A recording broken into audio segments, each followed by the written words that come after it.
પછી એક વર્ષો કાળના ગર્ભમાં વિલીન થતા જ રહે છે. જન્મ મરણ એ સંસારની ઘટમાળ છે અને નામ છે એનો નાશ જરૂર થવાનો. કાળ એટલે કે મૃત્યુ એક દિવસ આવી થપાટ મારશે જ, પણ જગતમાં સંતો અને સુરવીરો, દાતારો અને સતીઓ એવા જન્મા છે, એને તો મૃત્યુની સામે પડકાર ફેંકો છે.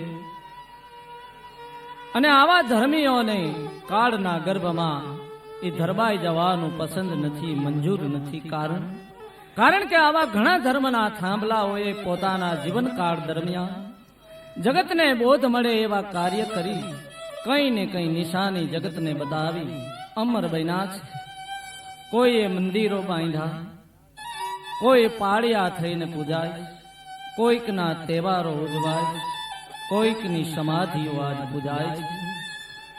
એવા જ આ જગતમાં કચ્છની માલિકો જેસલ અને તોરલ થઈ ગયા. આપણે એની આજ વાત કરવી છે કે આ કાંઠે એક સતી હોય અને સામે કાંઠે એક બારવટી હોય. પણ સતી એ બારવટિયાનો હાથ પકડીને સામે કિનારે મૂકી આવે તો એ પીર થઈને પૂજાય છે. અને વાતે સાચી છે ભાઈ કે ભારત વર્ષ પર જ્યારે જ્યારે ધર્મ ધ્રુજો છે તેથી સતીઓએ ધર્મને ચલાવ્યો છે, સતીઓએ ધર્મને રક્ષણ આપ્યું છે. અને જેથી ધર્મ અટકો તેથી સતીઓ આગળ ચાલી છે. એવી જ રીતે જગતમાં પુરુષ શક્તિ જેથી થાકી તેથી સતીઓએ આગળ આવી અને પુરુષની શક્તિને જીવંત બનાવી. આવા જેસલ અને તોરલની સ્વર્ગલોક અને મૃત્યુલોકની લીલાને આજ જાણીએ. વાત એમ બની સ્વર્ગમાં કે દેવરાજ ઇન્દ્રની સભામાં એક મયંક અને મક્ષિકા નામના બે ગાંધર્વ હતા. અને મક્ષિકા એક નર્તકી હતી. મયંક એના વાદ્યકાર હતા. એક દિવસ ઇન્દ્રની સભા ભરાણી. મક્ષિકાને નૃત્યનું આમંત્રણ હતું, પણ દેવરાજની સભામાં એ પહોંચી નહીં. દેવરાજ ઇન્દ્ર ક્રોધે ભરાણા પાર્ષદને મક્ષિકાને બોલાવવા અને મોકલે. ઇન્દ્રનું આહવાન લઈને પાર્ષદ આવે, મક્ષિકાને આવીને વાત કરે કે તમે ઇન્દ્રદેવની સભામાં કેમ પહોંચ્યા નથી, આમંત્રણ મળ્યું છતાંય. અને મક્ષિકાને પોતાના ફરજનું તેથી ભાન થયું. જલ્દી દેવ સભામાં આવે છે. અને મક્ષિકા હાજર થતા કહેવાય છે દેવરાજ ઇન્દ્રના ક્રોધે જ્વાળા માજા મૂકી દીધી. આંખોમાંથી ક્રોધની અગન જ્વાળા વર્ષવા લાગી દેવરાજ ઇન્દ્રની આંખમાંથી. દેવરાજ ઇન્દ્રનો ક્રોધ એટલો બધો હતો, મક્ષિકાને જોતા એને શ્રાપ આપ્યો છે કે તે આજ દેવ સભાનું અપમાન કર્યું છે, માટે જા સુંદરી, તને હું મૃત્યુલોકની અંદર એક જળ પદાર્થ થઈને જીવે એવી તને શ્રાપ આપું છું. મક્ષિકા શ્રાપ સાંભળી દેવરાજ ઇન્દ્રને કહેવા લાગી, રાજન આપ તો અમારા રખેવાળ છો ને બાપજી અમે તમારી રૈયત કહેવાય. દેવરાજ ઇન્દ્રએ કીધું પણ શ્રાપ તો તારે ભોગવવો જ પડશે, કારણ કે દેવરાજ ઇન્દ્રના શ્રાપ કદાપી મિથ્યા થતા નથી. માટે જા, મારા શ્રાપને એવડો હળવો કરું છું કે તારે જળ રૂપે જન્મ તો લેવો જ પડશે, પણ જગતમાં તારી નામના થાય, મૃત્યુલોકમાં તું પૂજાય. દેવરાજ ઇન્દ્રના શ્રાપને મક્ષિકા માથે ચડાવીને હાલી નીકળીને કહેવાય છે ભાઈ કે પોતે અવનિ પર દેવરાજ ઇન્દ્રના શ્રાપથી એક ઝાડ રૂપે જન્મ ધારણ કર્યું. આ તો કર્મની ગતિ ન્યારી છે ભાઈ.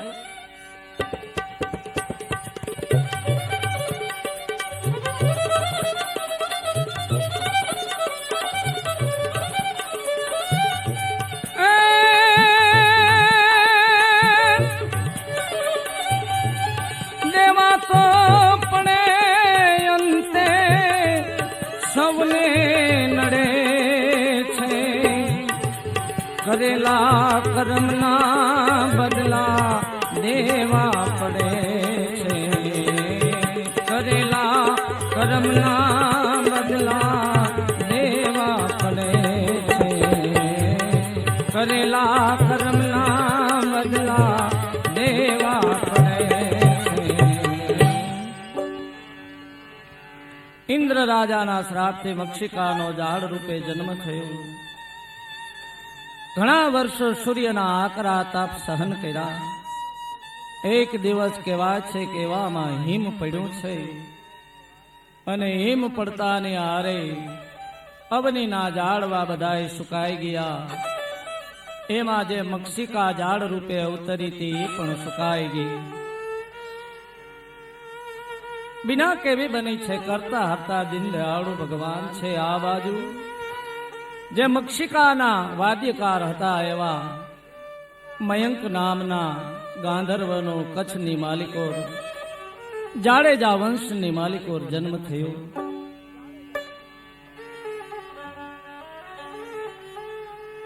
અને જાડેજા વંશમાં જન્મ લઈ એનું જેસલ નામ પડ્યું છે. પણ બાળપણમાં જેના સંસ્કાર કંઈક અવળા જણાતા હતા. રંજાડ કરવી, રૈયતને દુખી કરવી, આવા એના કાર્ય.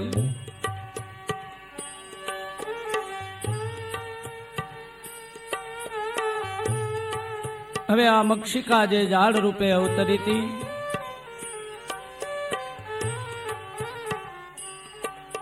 કેવળ ઝાડ સુકાઈને ઠૂઠું બનીને ઊભું હતું. એવામાં ચાર મિત્રો, એક બ્રાહ્મણ, દરજી, સોની ને સુતાર કહેવાય છે કાશીએ જતા હતા. અડાબીડ જંગલ આવ્યું. રાત્રિનો સમય થયો. બિહામણા જંગલમાં રાત્રિ કેમ વિતાવવી એને ચારેય જણા બેહીને વિચાર કરે છે. એવામાં વાત કરી કે રાત્રિના 4 પહોર છે અને આપણે 4 જણાથી એક જણો એક પછી એક પ્રહર જાગે અને બીજો જણો એક પ્રહર પૂરો થાય એટલે સૂઈ જાય. આમ વાત કરી એટલે ચારેય સહમત થયા. પહેલા પોરે સુતારનો જાગવાનો વારો આવ્યો. બાકીના ત્રણેય થાકને કારણે કસકસાટ ઊંઘી ગયા છે. સુતારે વિચાર્યું કે જાગવાનો સમય પસાર કેમ કરવો. એવામાં એની નજર ઝાડના ઠૂઠા માથે પડી. એમાંથી એને એક સરસ મજાની પૂતળી બનાવી. પૂતળી બનાવી ત્યાં તો પોતાનો સમય પૂરો થયો. વિચાર કર્યો, દરજીને જગાડીને વાત કરી કે મેં એક સમય પસાર કરવા પૂતળી બનાવીશ, મારો વારો પૂર્ણ થયો, હવે હું સૂઈ જાઉં. દરજીએ વિચાર કર્યો કે આને પૂતળી બનાવી એટલે દરજીએ રાતને પસાર કરવા માટે સુંદરી પુત્રીને કહેવાય છે કે વસ્ત્રો પહેરાવ્યા. બીજા પહોરનો વારો પૂર્ણ થયો એટલે એ ઊંઘી ગયો. ત્રીજા જણાને જગાડ્યો. ત્રીજો હતો સોની. સોનીને જગાડીને વાત કરી કે અમે પૂતળી બનાવી. સોનીએ વિચાર કર્યો કે રાત તો કેમ કાઢવી. એને પૂતળીને કહેવાય છે સુંદર મજાના વસ્ત્રો પહેરાવ્યા, અલંકારો પહેરાવ્યા છે, ઘરેણા પહેરાવ્યા. એનો વારો પૂર્ણ થયો, એ ઊંઘી ગયો. છેલ્લો વારો બ્રાહ્મણનો આવ્યો. બ્રાહ્મણ જાગૃત થયો ચોથા પહોરે. સ્નાન વિધિ કરીને કહેવાય છે ગાયત્રીના જપ કરી બ્રાહ્મણ વિચાર કરે. પૂતળી માથે નજર રહી સજીવન મંત્ર બોલીને કહેવાય છે પૂતળીને સજીવન કરી અને સજીવન મંત્ર બોલતાને હારે 16 વર્ષની કન્યા બની ગઈ.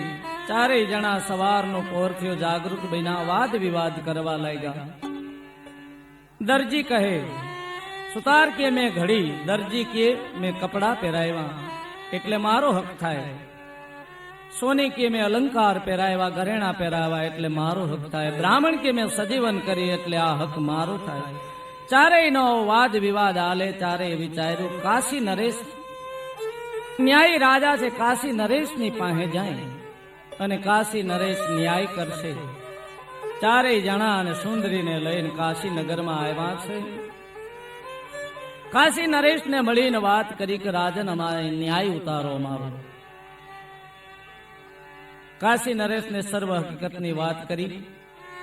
કાશી નરેશ વાત સાંભળીને આનંદ પામ્યા, પણ કીધું ન્યાય કર્યો કે તમે આ ચારેય આના પાલક પિતા બન્યા છો.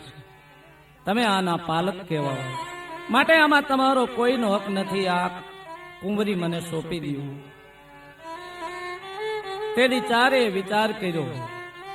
કાશી નરેશને વાત કરી કે આપી દઈ રાજન, એક શરતે, પણ આની બારોબાર અમને ત્રાજવે તોડીને સોનામોર આપો તો આપીએ. કાશી નરેશે સોનામોર તોડી આપી અને ત્રાજવે તોરાણા એટલે એનું નામ તોરલ પડ્યું. અને કાષ્ટની પૂતળીમાંથી બનાવ્યા એટલે એનું નામ કાઠી રાણી પડ્યું. અને પછી સમય જતા કહેવાય છે કાશી નરેશે 16 વર્ષની આ કન્યાને તોરલને રામાનંદ સ્વામીની પાસે અર્પણ કરી દીધી અને જ્ઞાનની દીક્ષા આપી. રામાનંદ સ્વામીએ જગતમાં વિચરતા વિચારતા, જગતમાં ફરતા ફરતા વિચાર કર્યો કે આ કુંવરીનો ક્યાંક વેવિશાળ લગ્ન કરવા જોઈએ. પૂર્વના સંસ્કારને આધીન થઈને રામાનંદ સ્વામીની પાસેથી કહેવાય છે સોનગઢની માલિક ઓર સાસતિયા કાથીને હારે સતી તોરલના લગ્ન થયા.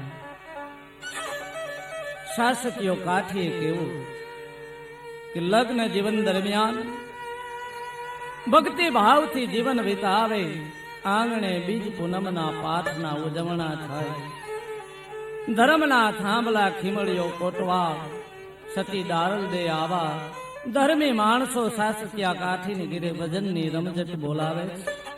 હવે આ બાજુ બીના કેવી બની છે કે ધીમે ધીમે કચ્છમાં જેસલ ઉંમર લાયક થયા. જેસલની યુવાની હાડો હાડ ફાટી નીકળી છે, પણ પ્રજાને બહુ રંજાડે. એક દિવસ એમના મોટા ભાઈએ ઠપકો આપ્યો, જેસલ, આપણે તો પ્રજાના પાલક થઈએ, પ્રજાને દુઃખ ન અપાય, પણ જેસલ કોઈ ના માને એમ હતા નહીં. એવામાં શ્રાદ્ધનો દિવસ આવ્યો અને મોટા ભાઈએ જેસલને જમવાનું આમંત્રણ આપ્યા છે.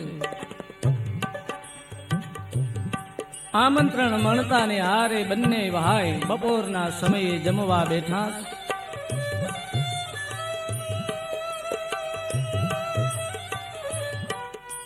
જમવા બેઠા હતા એવામાં શાક પીરસું, પણ શાક મોડું હતું એટલે જેસલનો ક્રોધ હદ વટાવી બે હદમાં ગયો અને શાકનું વાસણ ઉપાડીને ઘા કર્યું અને એમના ભાભીને ન બોલવાના શબ્દ બોલ્યા. અને જાહેરમાં પોતાના ભાભીનું આવું ઘોર અપનાવવાની ભાભીથી સહન ન થયું એટલે જેસલને બોલાવીને કીધું, જેસલ, જો શાક મોડું લાગતું હોય ને તો કોઈ પદમણી લાવો, એ તમને બનાવી દેશે. ને હા જેસલ, ભાભીને માથે રોપ કરો એ સારું નથી. જેસલ, તમારી સ્ત્રી હોય ને રોપ કરો અને એવી પદમણી લાવો ને એ પછી રાંધીને દે અને એના સામે રોપ કરો તો હું માનું તમે ખરા. જેસલ, અને હા જેસલ, તમને એક વાત કહું, સોનગઢની માલિક ઓર સાસતિયા કાઠીની ગીરે સતી તોરલ છે, એની તોડી ઘોડી છે અને તોરલ તલવાર છે. આ ત્રણેયને લઈ આવો ને તો તમે ખરા મરદ. જેસલ, બાકી તો અહીંયા રોપ કરવો નકામો છે. ભાભીની વાત જેસલને હાડો હાડ ઉતરી ગઈ. ક્રોધ આવેશમાં આવીને ઉભા થઈને બોલ્યા કે ભાભી, આજથી હું આ અન્નની સામે પ્રતિજ્ઞા કરું છું કે હું જેસલ જાડેજો કચ્છની ધરતીનો રાજા કહેવાઉં. કચ્છની ધરતી મારી એક હાથથી ધ્રુજે અને જો ભાભી તમારું વચન ન પાડું ને ત્યાં સુધી આજથી મારે કચ્છનું પાણી અગરાજ. શ્રાદ્ધના સમયે ભાભીને આવા વચન લઈ, આવી પ્રતિજ્ઞા લઈ જેસલ હાલી નીકળ્યા છે. ફરતા ફરતા કહેવાય છે સોનગઢ આવે છે. સોનગઢની માલિકો આ સાસતિયા કાઠીને ઘેર ધણીનો પાઠ મંડાણો. રાત્રિના સમયે ભજન ભાવ શરૂ થયા. જેસલ અજાણ્યા તો હતા, પણ ગામના ભાડ પૂછતા પૂછતા સાસતિયા કાઠીની ઘેરે પહોંચ્યા. રાત્રિના 12 વાગ્યાનો સમય છે. ભજનની રમઝટ બોલે છે. ઘોડાની ઘોડારમાં આવીને સંતાણા. ઘોડાની ઘોડારમાં આવીને સંતાઈ ગયા. એવામાં કહેવાય ભજનનો પહેલો પહોર પૂરો થયો, આરતીનો સમય પૂર્ણ થયો ત્યારે પ્રસાદ વેચવામાં આવ્યો. ખીમડિયા કોટવાડે પ્રસાદ વેચવાની શરૂઆત કરી, પણ પ્રસાદ વેચતાની હારે થાળીમાં એક માણસનો પ્રસાદ વેધો. ખીમડા કોટવાડને શંકા જાગી કે ભાઈ અહીંયા કોઈ નથી ને આ પ્રસાદ એક માણસનો કેમ વૈધો? આજુબાજુમાં તપાસ કરો. સનાતન ધર્મની આવી વાતો છે ભાઈ. બાજુમાં જઈને તપાસ કરી તો ઘોડાની ઘોડારમાં ઘોડી ભડકી, હણહણીને ભડકીને ભાગવાની તૈયારી કરે. અંદર જોયું ઘોર અંધારું હતું.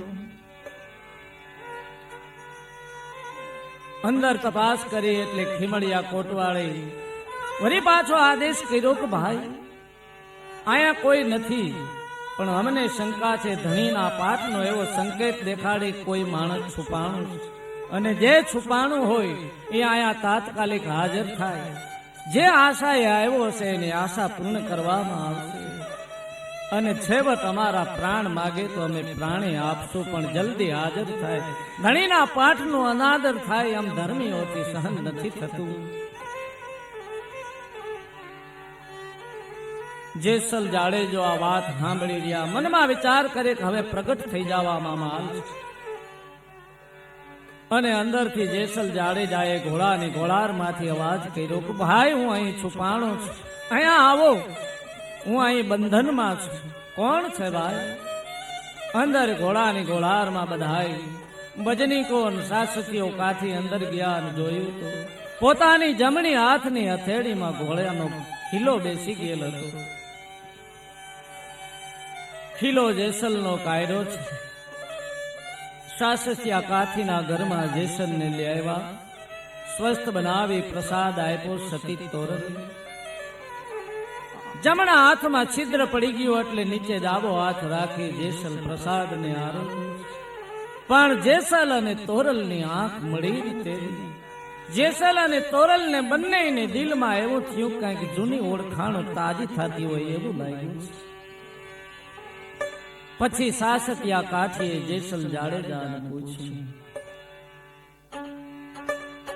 કહો રાજન, આપ ક્યાં કારણે આવ્યા છો? આપની ઓળખાણ આપો. જેસલ જાડેજો વાત કરી, હું કચ્છનો રાજવી, મારું નામ જેસલ જાડેજો છે. સતી તોરલની વાત સાંભળી ભાભીના કટુ વચનથી, કારણ કે દિલમાં ભક્તિનો પ્રસાદ ગયો નહીં, જેસલનું હૃદય એટલું પવિત્ર બન્યું, ખાચું બોલી જવા દે. હું તોડી રાણી તોરલ ઘોડી અને તોડી તલવારને લેવા આવ્યો છું. અને શાસકિયા કાઠીએ તુરંત કહેવાય છે, ભક્તજનોની હાજરીમાં સતી તોરલનો હાથ પકડી જેસલ જાડેજાના હાથમાં હાથ આપ્યો. તોરલનો લ્યો જેસલ, તમે જે આશાએ આવ્યા છો એ અમારી આશા તમારી પૂર્ણ કરીએ છીએ. તોરલ તલવારને મગાવી, તલવાર પણ આપી અને તોડી ઘોડી આપી દીધી. ત્રણેય વસ્તુ મળી ગયા પછી જેસલ કહેવાય છે થોડાક દિવસ રોકાણા બાદ જેસલ જાડેજાને સતી તોરલ શાસકીઓ કાથી પ્રેમથી વિદાય આપે. તેથી સતી તોરલની આંખમાં આંસુ આવ્યા. શાસકિયા કાઠીની પાસેથી વિદાય લઈ અને જીવનમાં ભાઈ દેવું બહુ દોયલું છે. જીવનમાં માનવી ધન આપે, દોલત આપે, બધું આપી દે, પણ જગતમાં કોઈ નારી અર્પણ કરી નથી. નારી અર્પણ કરી હોય એવા 2-3 પુરુષો છે. એક વીરપુરની માલિકો જલારામ ને બીજા શાસકિયા કાઠી. અને કારણ કે નારી વસ્તુ જ એવી છે, સંસારની માયા, અને સંસારની માયામાંથી માનવીને અળગું થવું એ કઈ નાની સૂની વાત નથી. આ તો પુણ્યના પ્રતાપ હોય ને તો જ આ વાત બની હગે. આમ જેસલ અને તોરલ ઘોડી ઉપર ઘોડેસવાર થઈને હાલી નીકળ્યા છે. રસ્તો વટાવતા જાય છે. એવામાં જેસલ જાડેજો કઈ બોલતા નથી. તોરલે વાત કરી, જેસલ કેમ કઈ બોલતા નથી? પુણ્યના પ્રતાપે હવે તમેનું એક બન્યા છે અને એક જ ધાગામાં જીવન સમર્પણ કરવાના છે. માટે કંઈક બોલો. જેસલ શર્મિંદા બની સતી તોરલ હું બોલું. થોડોક પંથ વટાવ્યો ને તો રસ્તામાં સુંદર મજાની એક બળદની જોડીને જોઈ જાય જેસલ જાડેજો. કુકરમાં પાછા યાદ આવ્યા. કુકર્મને યાદ કરીને જેસલ જાડેજો સતી તોરલને કે તોરલ તમે અહીંયા ઉભા રહ્યો, સરસ મજાના બળદ છે એને લઈ લઉં, ચોરી લઉં. એનો ખૂબ માલ ઉપજે, ખૂબ કિંમત ઉપજે. આવું કહી જેસલ જાડેજો તોરલના હાથમાં ઘોડીની લગામ આપી બળદની ચોરી કરવાના ભાઈ. સતી તોરલે આ વાત જાણી કે ઓહો ભગવાન દિન દયાળુ ભગવાનને દોષ દઈને તોરલ એટલું બોલ્યા કે હે ભગવાન, ક્યાં એક ભક્તિવાન પુરુષ અને ક્યાં આવા પુરુષની હારે મારો તમે નેણો બાંધ્યો. અને એટલે જ કહેવાય છે તોરલે આમ કીધું.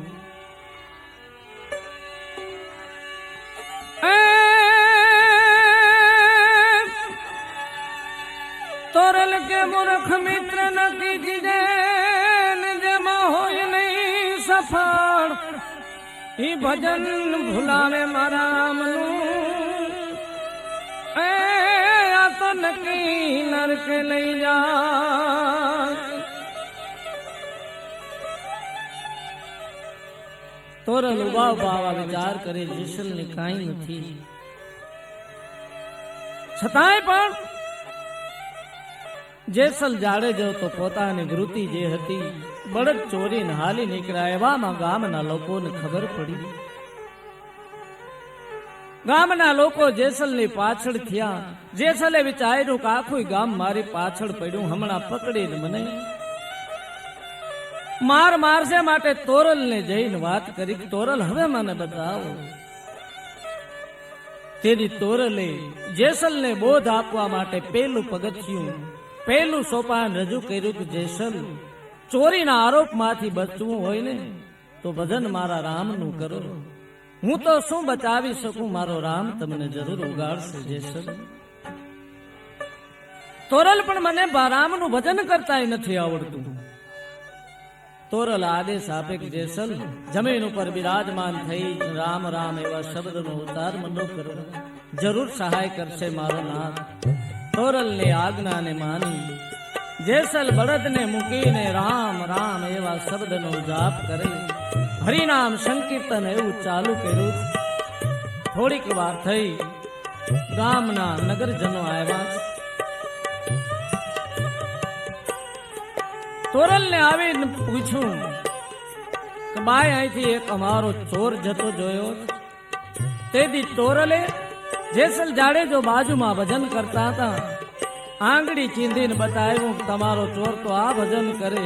અને જેસલના દિલમાં દ્રાસકો પડ્યો, કારણ કે ખાલી કેવળ ભોંગથી જ નામ લેતો તો બચવા હારું, હૃદયની ભક્તિ નથી. મનોમન વિચાર કર્યો કે તોરલે હાચું કહી દીધું, હમણાં મને પકડી લે. ગામના નગરજનોએ વિચાર કર્યો કે આ બાઈ તો ગાંડી લાગે છે, ચોર આવો હોય આ તો ભગવાનનું ભજન કરે, માટે હાલો અહીંથી હાલ્યા જાય. નગરજનો વયા ગયા. જેસલને સ્વસ્થ બનાવી તોરલે કીધું કે હાલો જેસલ કચ્છનો પંથ મંડી કાપો. તોરલના ચરણોમાં પડીને જેસલ એમ કહેવા માંડ્યા, સતી ખરેખર તમે આજ મને ઉગાર્યો, તમે ન હોત ને તો ગામના નગરજનો મારા હાલ બેહાલ કરી દે. અને હા તોરલ, હવે હું કદાપી ચોરી નહીં કરું. આમ બંને જણા કહેવાય છે કચ્છની વાત પકડી. સૌરાષ્ટ્ર અને કચ્છના કિનારાની વચ્ચે કહેવાય છે સમુદ્ર ઓળંગીને જવાનું હોવાથી જેસલ જાડેજો સતી તોરલ સમુદ્રના કિનારે પહોંચ્યા છે.